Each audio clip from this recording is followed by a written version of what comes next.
අනුරාධපුර මන්ත්‍රීතුමාලා අල්ලස් එකට ගියා. අපිට නඩු දැම්මයි කාලේ පහුගිය කාලේ අපි අධිකරණ වලට ගියා.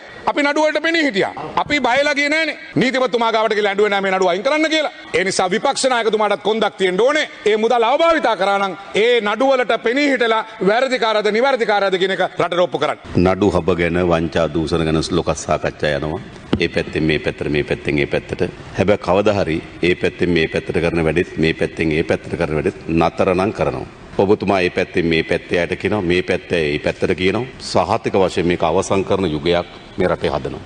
ගරු කාලයක් යයි. ඒ කාලය යනකොට ප්‍රශ්නයක් නැහැ. නරක දෙයට ඉතා ඉක්මනින් සිද්ධ වෙනවා. හොඳ දේවල් ටිකක් පරක් වෙනවා. ඒකත් අපි දන්නවා. හරි බලමු.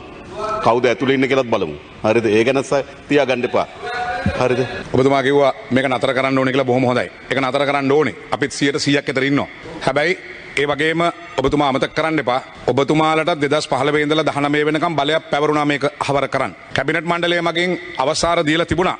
ඔබතුමාලා දැඩි උත්සාහයක් කරා. ඒ කමිටු විසින් නඩු දැම්මා අනුරාධපුර නායක මන්ත්‍රීතුමා. හරි. ඒක අඩුපාඩුකම් තිබුණා නම් ඒවා තවත් සාර්ථක කරලා ඒක කරන්න මේ පිළිබඳ කිසි විරෝධයක් නැහැ. අපි සම්පූර්ණ සහයෝගය දෙනවා කවුරු හරි කරනවා. ගරු මන්ත්‍රීතුමනි, ඒ බලය මට තිබ්බනම් මම මීට කලින් දවසකුත් කිව්වා. මේ පාර්ලිමේන්තුවේ බොහෝ දෙනෙක් අපිට බලන් දෙන්න වෙන්නේ බන්ධනාගාරයට.